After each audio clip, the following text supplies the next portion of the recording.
Many thanks for staying with us. It's still a conversation, and on the segment we'll be discussing Lagos and grassroots politics. Grassroots politics remains the foundation of democratic governance, especially in a politically vibrant state like Lagos. From ward meetings to local government elections, from community development associations to market unions, the strength of our democracy often depends on how engaged citizens are at the grassroots level. But the key questions remain. Is grassroots politics truly empowering the people? And how can participation be deepened? Seated here with us to answer these questions and many more is Olalekan Oni, Public Affairs Analyst and Chief Press Secretary to Ikeja Local Government Chairman. You're welcome. Thank you. Good morning. It's nice to have you here again. Same here. Thank you very much. So, grassroots does not need any form of definition or description now. Let's look at the significance and the importance of grassroots politics for a city like Lagos or for a state like Lagos. Well, for me and for somebody who is also a practitioner of, is also a participant of grassroots politics in Lagos, I think that for politics, it's one of the best things. I said that because, and the way it's being played in Lagos State as a case study, it has helped people a lot. Why do I say that? When we talk about grassroots politics, you can also take away local governance, because we've said that politics is the will to governance. What that means is that before you can talk about governance, local governance, you also have to go pass through politics. You know, it has to do with fielding, for example, in the local government, all of the elected officers comes through the grassroots politics. And one way or the other, it also goes to beyond the local government or local governance, the state, even the federal. We've always also said that every politics is local. What that means is that everybody has to go to the grassroots. Even if you are becoming the president, you must everything starts from the grassroots. So what that means is that the significance cannot be overemphasized. Everybody, as long as we're in a democracy, every participant has to start from. Even if you don't start, you will have at one time or the other, you will have to refer or have something to do. They will always refer you back to the grassroots politics. So one way or the other, it has helped everybody. And in a state like Lagos, whereby the grassroots politics has been given so much attention, it has helped participation. It has helped people one way or the other to also contribute to their own quota to governance and to politics in their locality and their neighborhood. Let's look at some sectors that make grassroots politics run smoothly. Aside the council chairman and the councillors, which we'll come to later, I'd like us to talk more on the community development associations, the CDAs, and the role they play in cascading government policies down to their community members. How relevant are they in today's grassroots politics? In recent times, we've seen that community development association, in some areas people call them landlord association, as in one way or the other interwoven into grassroots politics.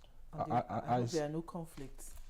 Well, no, there's not been conflict. I said that because majority of the people you find in the CDAs or CDCs, one way or the other, are even politicians. Even if they are not full-time politicians, they've had their way, because even in the CD or the CDC, there is politics itself. And we've also seen that for an effective CDA, for an effective CDC, there must be collaboration between the politicians in that community or in that locality. There must be partnership between them. We've also seen that because even politicians stays in a community, they stay in a locality, in a neighborhood and all of that. So everybody have been coming together to ensure that there is the essence of a CDA is to have, to champion development within the community development association. And so that development has been in collaboration and partnership with politicians. We've seen that in local government areas or LCDs, there is nothing those who are in charge of affairs in the local government are doing. They are not carrying the CDA executives along.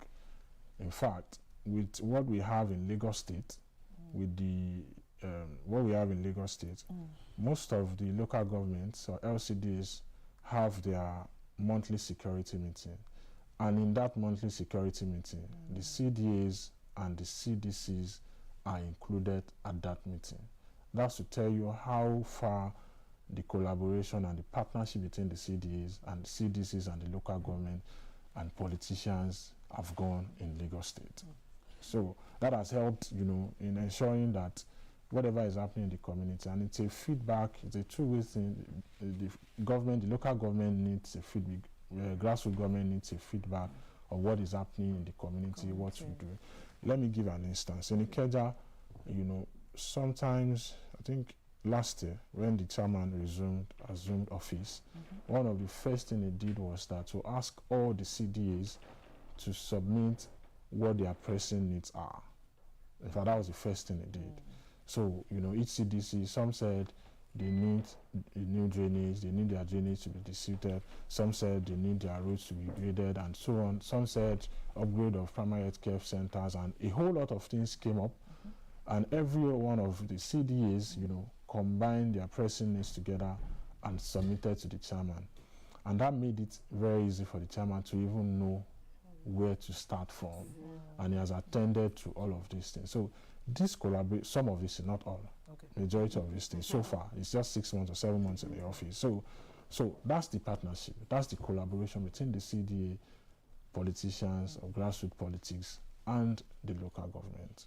Okay, another set of people that I find quite intriguing, that I'd like to know how influential they are ward leaders and some other local structures. How influential are these ward leaders, local structures in political outcomes? In political outcomes. Okay, so okay, let's say in shaping political outcomes. Okay. So, before, when people talk about leaders, these are people, political leaders, these are people who has actually paid their dues.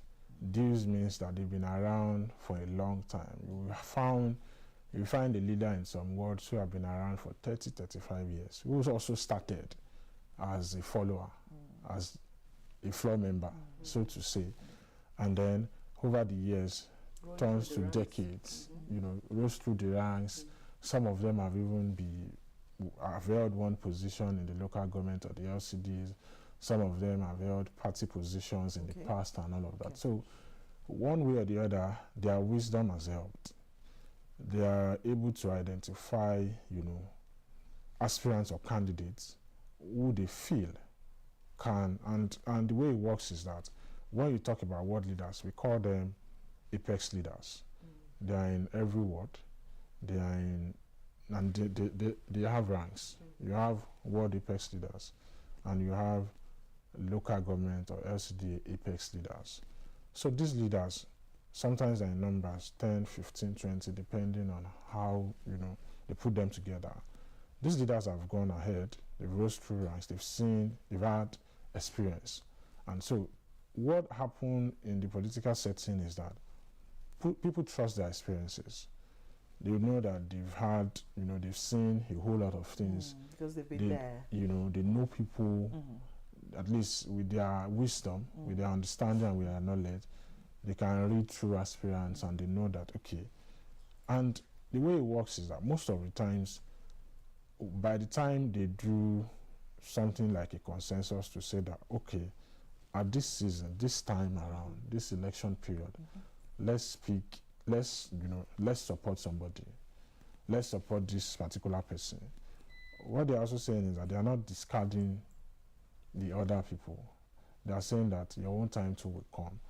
And we've also seen that in recent times, these leaders have always persuaded people to say that, okay, this person will do better at this time because of, you know, the time he has spent so far in the party and all of that. And not necessarily that they, you know, they laud a particular aspirant or candidate. I said that because they will not just come out to say that aspirant B is the best and that's the final. What they do is consultation as well. We've seen what happens is that they call all aspirants together, persuade them, and talk to them that, okay, this is the reason why and there are situations whereby, for example, let's say we have 20 people. There are situations whereby we only have 12 will support canvas for a particular aspirant, 8 will go for another aspirant. So what happens is that they call everybody to say that this is why majority of these APS leaders are rooting for this person. Can you wait? Can you? And that's why sometimes in some areas they still go to the field, even after much persuasion. They still go to the field to say that if you say yes, if you say you are not going to step down, oh yeah, let's go. But majorly they prefer that they talk to aspirants, persuade them, and say that, okay, let's support this person at this time. I have a question, sorry, are you saying that grassroots politics now is more about growing through the ranks or having paid your dues for those who would be pushed to be the front, take the front lines?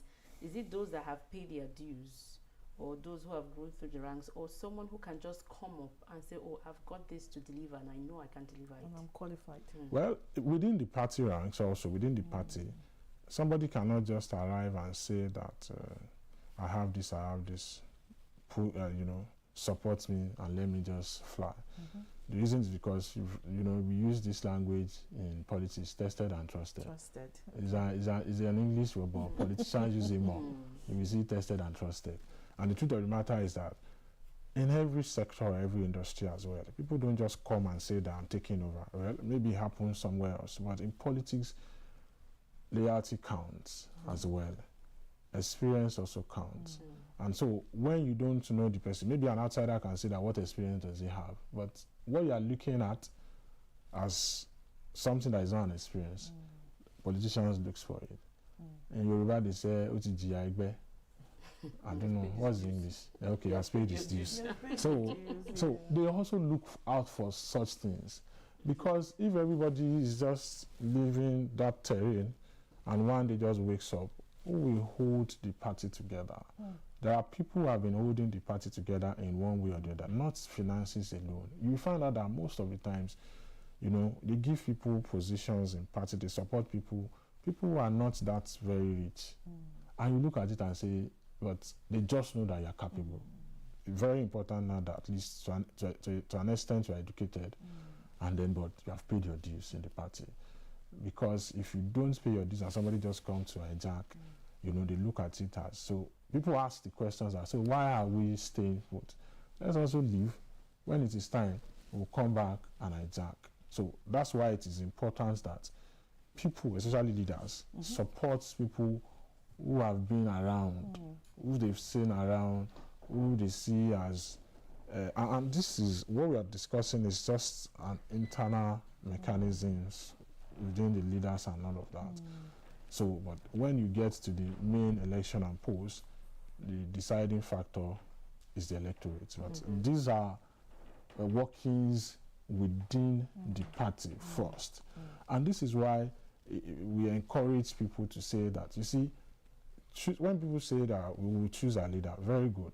But it starts within the party first. That's where choosing your leader starts first, within the party.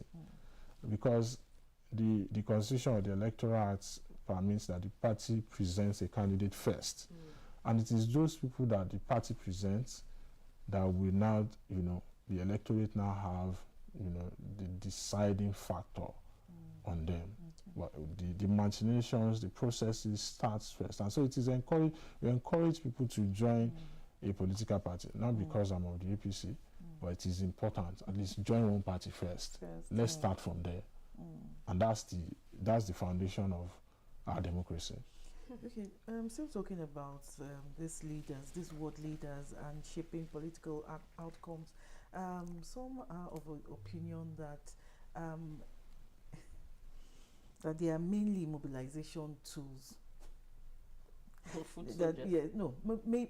Mainly mobilization tools during elections than being leaders.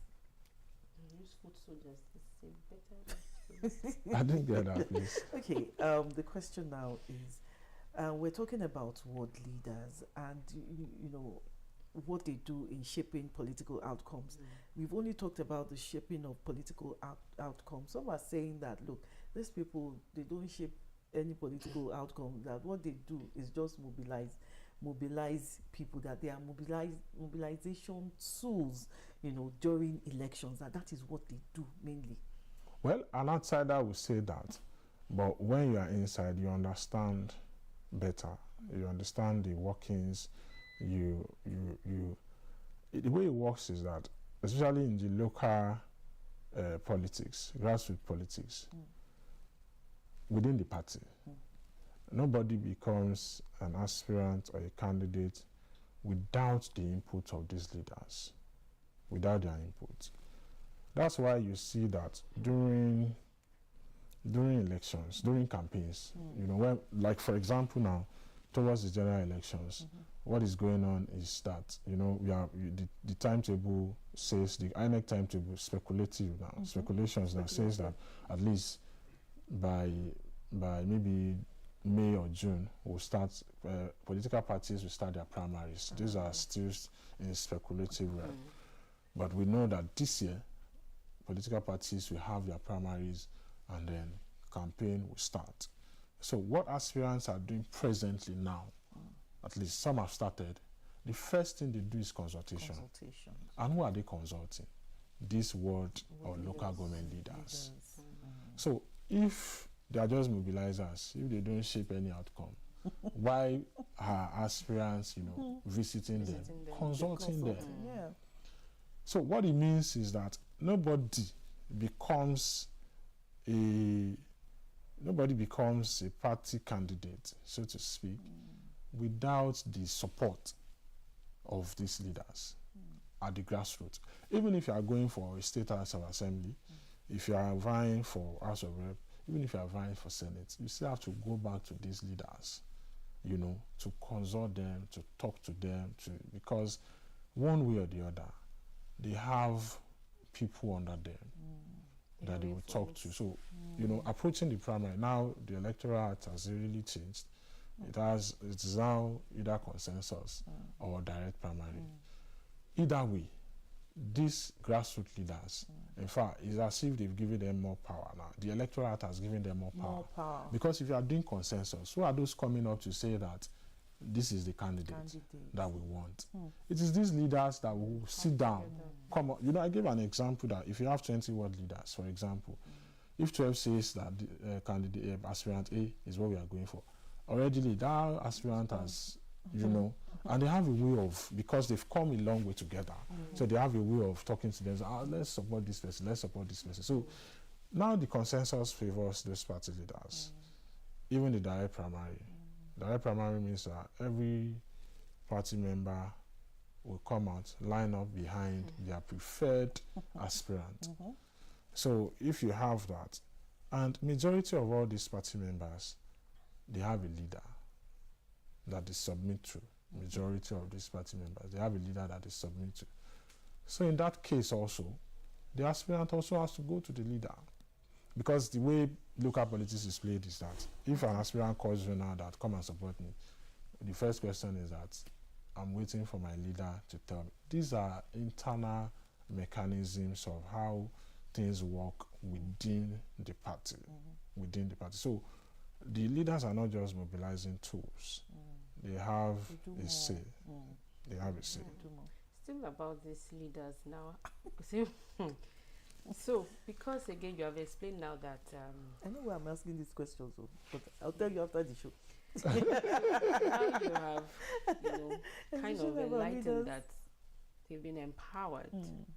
And so the question again is, how do you put the people's mind at rest for them to know that these leaders have the interest of the general public at heart? Because again, if I come to you to say I want you to support me, of course I won't come to you empty-handed. You can. You can. No, I You can't come can. to you empty-handed. Yes. Come and go now. You understand later. Empty, I come empty. You understand You later. can That's why I said you can empty-handed. come. Yes, Because now. they say Those are the outcome. So You can come and go if you now. have 5 people coming to pour water on the ground, No, Yes. he's not a politician. Abi, okay. tell it So to- if you have 5 people coming to pour water on the ground, asking you to come support me, where is the place of conscience? Where is the place of putting the interest of the people first? You see, the interest, putting these leaders also, you know, I said it earlier that these people have also come a long way. They've been in one position or the other, either within the party or within the local governance. But is it one possible way or that some of them wouldn't have even had any position? Very possible. Okay. Very, very possible. Okay. Some of them, but they've been around They've been within around, the party. yes, within the party. Very important. Yes. Okay. So when you talk about conscience, and you know, the experience helps them, the wisdom of the elderly, majority of these leaders, majority are people who have maybe above 50 or close to 60, majority of them. I don't want to say all of them. You will hardly find a young man, except that young man, you know, found its way into governance early in life and then left. But majority of all of these people who call apex leaders and leaders are people who have advanced in age. And so the place of conscience, the place of experience also helps that the place of, because of the age, because of the experience they've had in the past, at most times they are able to discern, they are able to see through that this person will do well. I'm not saying that they get it right all the times, but most of the times they are able to see, because most of the aspirants have been around, they've seen their character, they've seen how they've behaved, they've seen what they have done within the community. They see, especially when it comes to grassroots politics and grassroots position, they've seen most of them how they fared in their private life first. They've seen how they've done, maybe some who have been into business, and they've seen how they've carried themselves within the political circle. So that helps them. And again, the fact that 10 aspirants comes and they come with one thing or the other, some of these leaders, when they come, they tell them, I've been involved in a political struggle, not directly.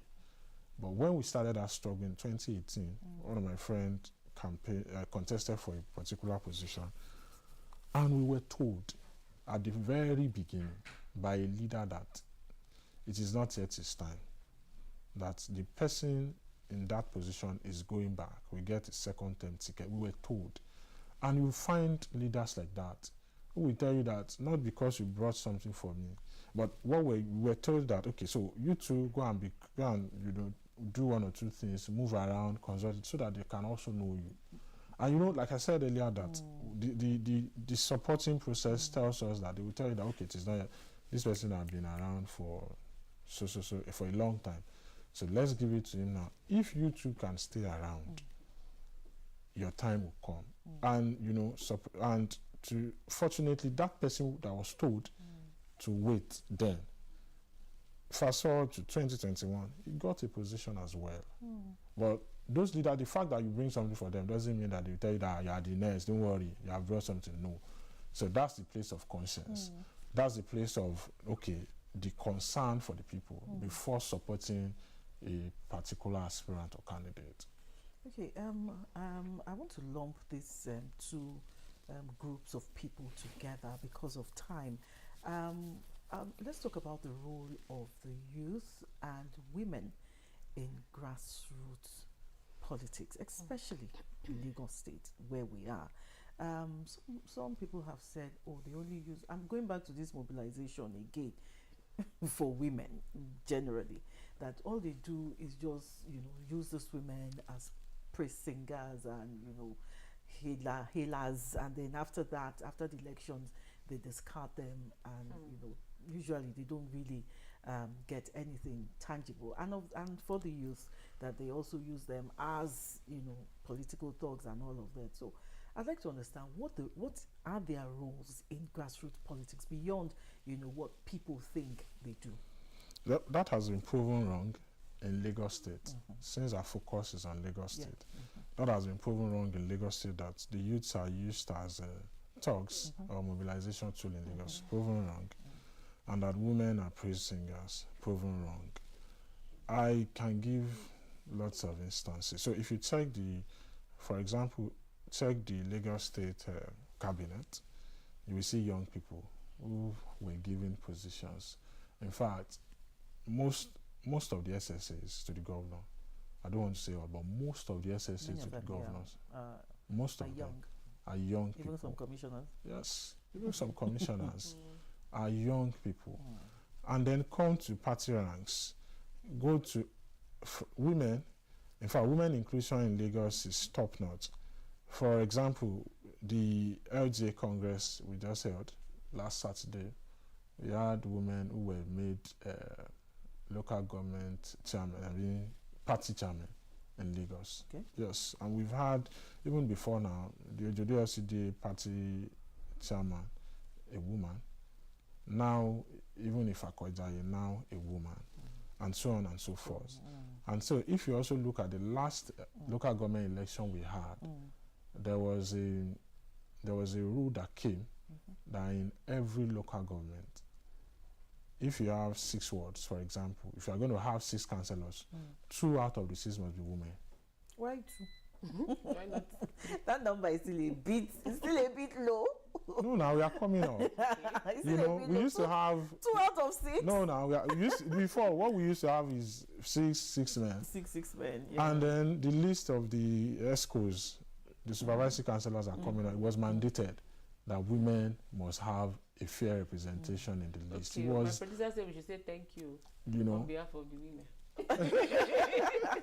So if you look at all of these things, and it's something that is just to debunk that young people are only used for. In fact, I don't want to mention names.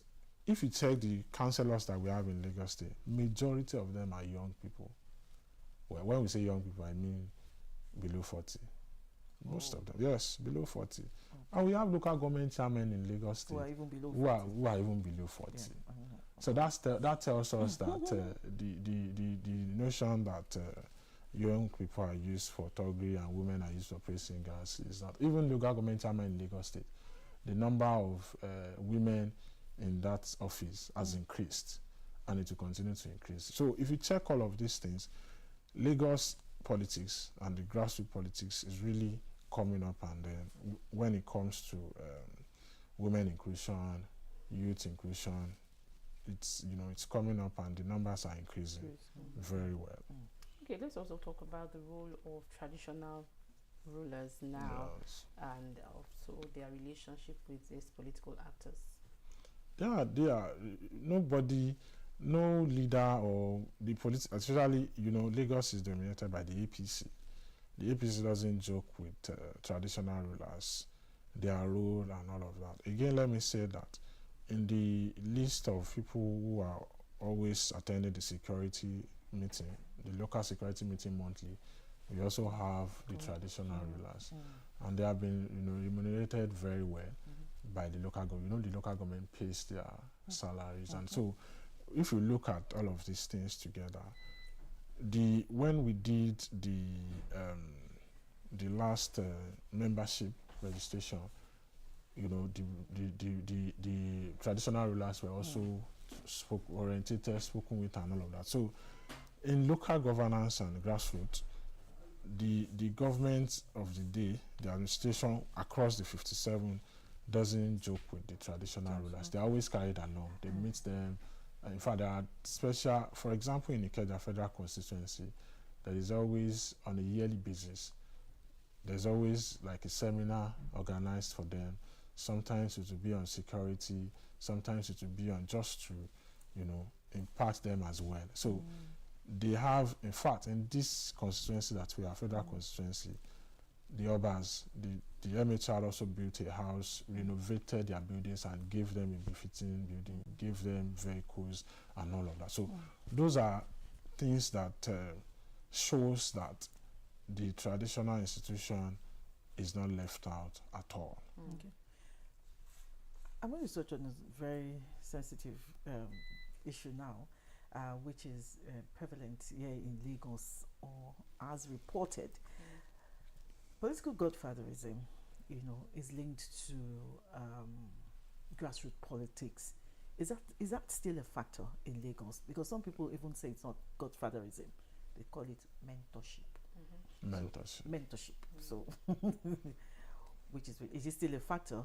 Mentorship is a factor. We've discussed it earlier. We've talked about it while I was discussing about leaders. Supporting a particular candidate and all of that. That's the mentorship. But no, what I'm trying to find out is, at any point, must all these leaders now agree on one candidate, or at every point, is it possible that these leaders have different candidates, they want to produce or present as their ward or councillors or chairman? Yes. They do have different candidates, and that's where it comes to, like I said, that's where it comes to everybody. The leaders usually have their meetings as well. They call it Apex Leaders Meetings. They sit down, they look at different, you have your own choice, I have my own choice, and so on. And that's where it comes to them sitting down, discussing all of these things. They have a forum where they discuss. They will definitely, that's interest. They will definitely, at every season, every leader have their different interests. But so they come together, discuss this interest. And one thing that happens is this. So there are different aspirants.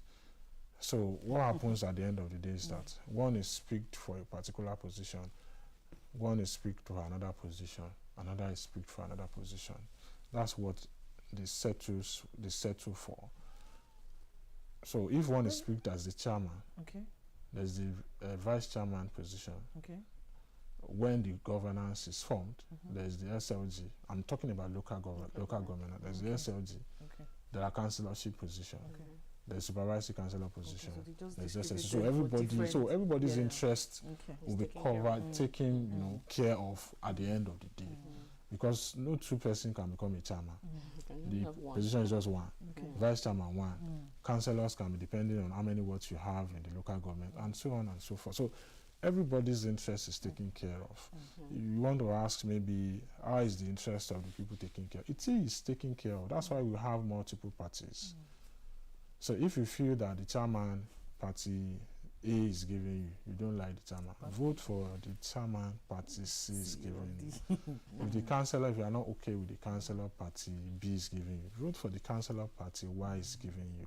So when it comes to electorates also have choices at the polls. Sorry, I have a follow-up to that. So if this mentorship system, makes so much impact, I'm thinking that, can they be formalized, or they just remain as advisors, like an advisory body? That's why we have GAC in Lagos. So GAC is advisory council. GAC is an advanced yes, at the state level. They are advanced leaders of like the apex that level. You have. At the ward level and at the local levels. Government level. Okay, so that one is formalized. Thank you for clarifying that. Thank you. Okay. So go on, Joy. You talked about, let's talk about the councillors now. Councillors represent various wards in the local government or LCDAs. Yes. How accountable are these councillors to the people? Well, this accountability also has to do with the people. If you don't ask me questions, why should I answer? So I've been here now answering questions. You understand? So if you were here and we're just looking at each other, I'll keep quiet as well. So when it comes to accountability, it's a two-way thing. The people should ask questions.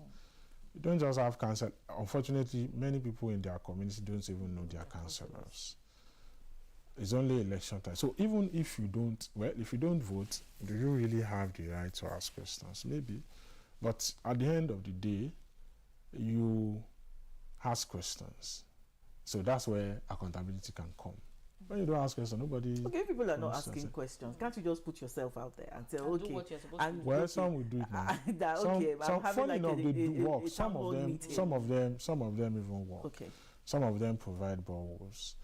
Yes, some of them do environmental works within their community. Some of them provide GC forms, JAM forms. Some of them do impactful programs that are impact people. You know, this girl child issue, boy child, and all of that. So they do a lot of. Some of them do a lot of work, and people attend. But majority has become docile because they don't ask them questions. So when people don't, and the way it is that it takes an extra effort. It takes somebody who really wants to do something that will come out to give stewardship account when nobody's asking. You know, it goes. It's not just everybody also wants to lay back as well. Now, let me just collect my money and chill somewhere. Since nobody is calling me to accountability, and so when it comes to accountability, I've always said that people should ask questions. If you're within the world, within the locality, there's an example. Something happened in Ekiti. The local government chairman said that he built a gate or a gatehouse or something for a particular amount, and even a party member, same party, ask questions. I heard that you built this thing with 32 million or so. Give us account. How did you come about it? I'm sure that local government chairman was shocked and said, who are you to be? Who was asking me? Who's asking me? Why? The chairman just shone. He didn't even answer. The guy took him to court and said that the constitution allows freedom of information bill. I'm asking you. You must answer me. I'm a citizen. And so at the end of the day, they provided the documents of all of these things. But what I saw there was that somebody asked a question and somebody felt that, why, what happened? Then something happened. So at the end of so people should ask questions. Accountability is in two ways. Well, interesting conversations we've had. Time had gone so much. Yeah, interesting conversation we've had. Grassroots politics remains closest layer. It's the closest layer of governance to the people. And of course, we talked about accountability. It is a two-way thing. If you do not know that you should ask questions, then you shouldn't be expecting results. Shouldn't complain. Shouldn't complain. No, if you don't ask questions. It's a two-way thing. So if you have been sleeping before, wake up. Wake up. Thank you so much, Olalekan Oni, too. for sharing insights on Lagos and grassroots politics. It's always a delight to have you here. Thank you. The conversation continues. Stay with us. The views expressed on this program do not represent that of the producer, management of Lagos Television, or the Lagos State Government. They remain the perspectives of those expressing them. Thank you for staying with Lagos Television.